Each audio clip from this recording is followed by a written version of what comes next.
SSP convent school Jangipur Ghazipur के इस online class में आप सभी विद्यार्थियों का हार्दिक स्वागत है। Good morning to everybody. आज हम लोग क्लास 10th में पास्ट इंडेफिनिट टेंस पढ़ेंगे। इसका हिंदी से अंग्रेजी में अनुवाद बनाने का नियम जानेंगे, अनुवाद बनाएंगे, उसका अभ्यास करेंगे। आइए सबसे पहले उसका हम पहचान देखते हैं। देखिए, इस टेंस के वाक्यों से किसी कार्य का होना भूतकाल में पाया जाता है।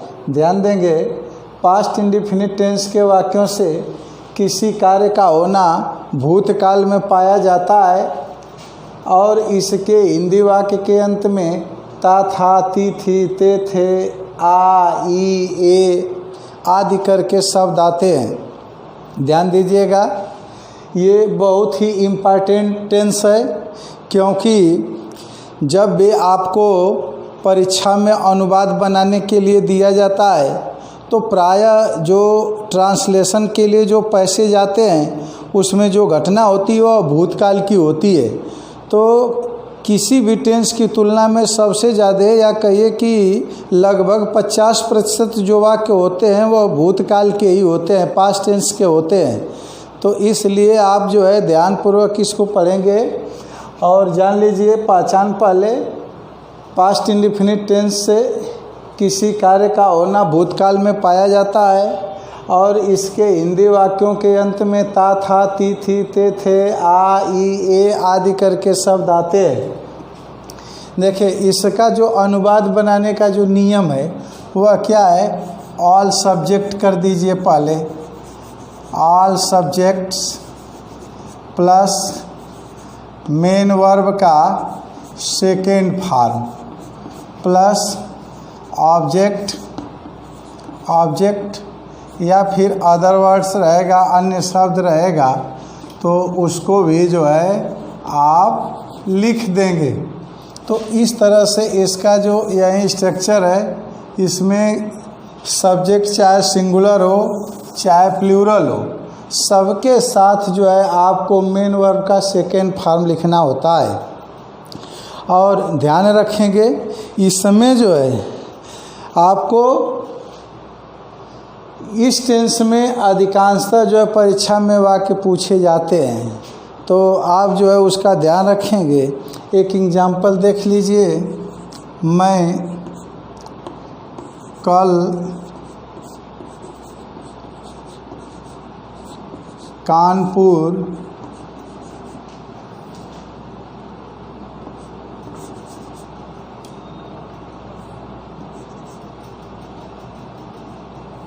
गया। देखिए, ध्यान देंगे, अंत में जो है आ गया या जो है। और एक बात ध्यान रखिएगा, और अगर वाक्य पास्ट टेंस का है और उसमें कल आया है तो उसके लिए यस्टरडे का प्रयोग करेंगे। फ्यूचर टेंस में टुमारो का प्रयोग होता है, वर्तमान में कल होता नहीं है। तो अब इसका जब अनुवाद बनाएंगे तो क्या हो जाएगा? आई गो वेंट हो जाएगा, I went to Kanpur yesterday.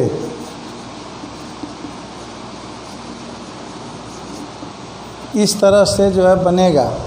और देखिए, एक और जो है इसमें बात ध्यान रखना चाहिए, इस टेंस में जो है हैबिचुअल एक्शन, आदत संबंधी बात भी प्रकट होती है।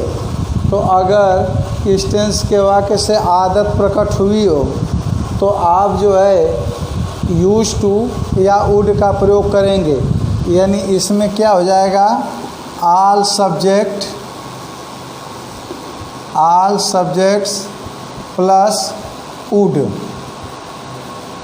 या फिर used two plus main verb का अब फर्स्ट फॉर्म हो जाएगा और प्लस ऑब्जेक्ट हो जाएगा। इस तरह से जो है यह बनता है। यानी जब आदत संबंधी वाक्य में आदत प्रकट हुई हो तो ऐसे बनता है। जैसे एग्जाम्पल के लिए देख लीजिए, हरी दिन में सोया करता था।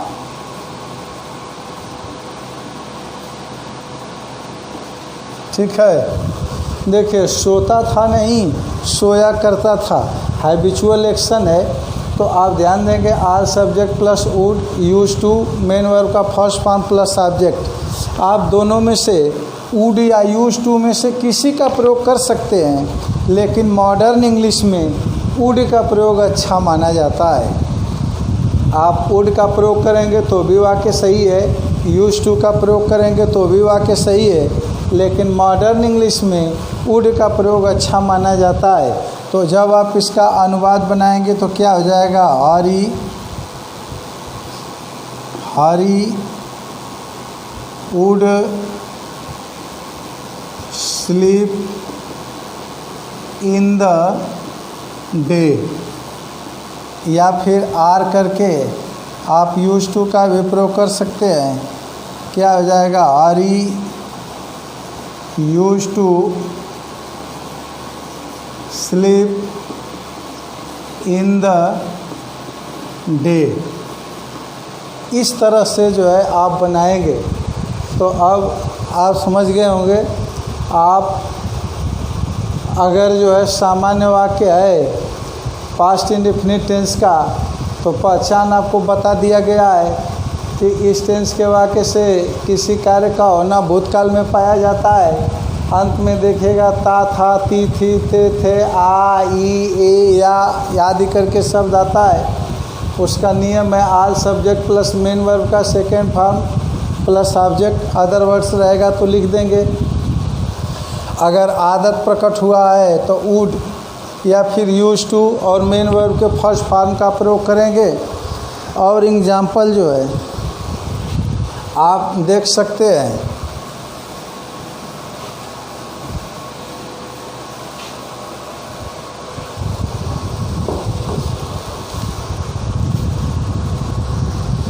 ध्यान देंगे।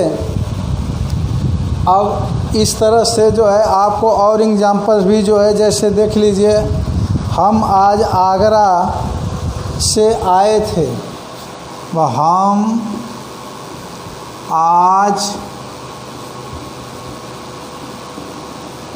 आगरा से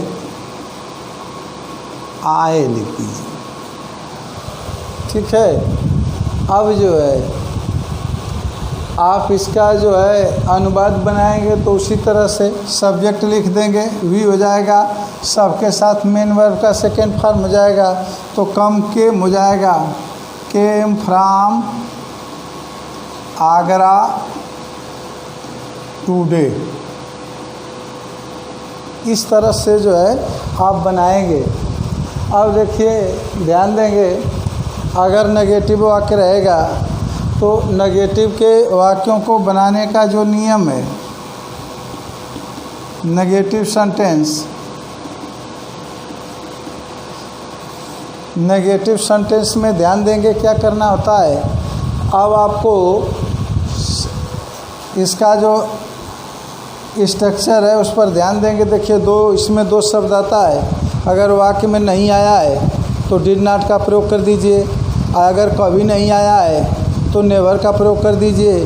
बस अंतर क्या है कि जब वाक्य में डिड नॉट लग जाएगा तो मेन वर्ब का जो है फर्स्ट फॉर्म हो जाएगा, और नेवर रहेगा तो मेन वर्ब का सेकेंड फॉर्म होगा।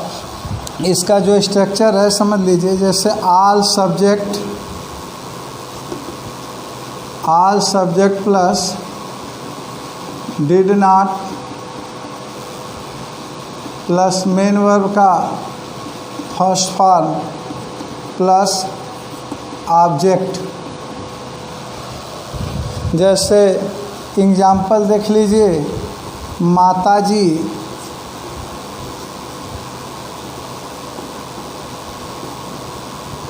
मंदिर नहीं गई। अब देखिए नहीं शब्द आ गया है, तो अब जो है आप इस टेंस में अंत में जो है ई आया है तो ये पास्ट इंडेफिनिट टेंस हो गया, काम जो है भूतकाल में हुआ है। तो अब इसका अनुवाद बनाएंगे तो पहले सब्जेक्ट लिखेंगे, तो क्या हो जाएगा, the mother did not go to temple. इस तरह से जो है आप बनाएंगे। अब देखिए, अगर जो है वाक्य में कभी नहीं आया हो, ध्यान देंगे, कभी नहीं आया है, अगर कभी नहीं, तो इसके लिए किसका प्रयोग हो जाएगा? नेवर का। तो अब इसमें नेवर के लिए क्या हो जाएगा? All subject plus never plus main verb का सेकेंड फॉर्म अब हो जाएगा। ध्यान रखेंगे, जब डिड नॉट लगेगा तो फर्स्ट फॉर्म हो जाएगा, लेकिन अगर डिड नॉट नहीं लगा है तो सेकेंड फॉर्म रहेगा। All subject plus never plus main verb का second form plus object. Example के लिए जो है लिख लीजिए, देखिए, उसने गरीबों का कभी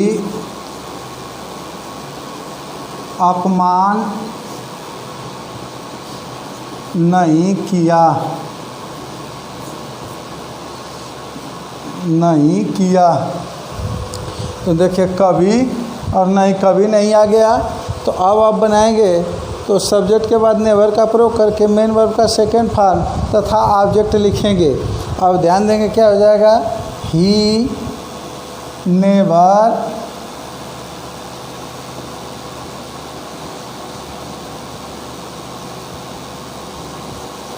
insulted the poor. He never insulted the poor. इस तरह से जो है, अब आप इसी आधार पर होमवर्क कर लेंगे। तुमने कल क्रिकेट मैच खेला, वह बाज़ार जाया करता था, वह सड़क पर टहलता था, उन्होंने कभी तुम्हारी सहायता नहीं की, माता जी ने गंगा जी में स्नान किया। आप जो बताया गया नियम, इसी आधार पर आप इसका अनुवाद कर लेंगे। Thank you very much.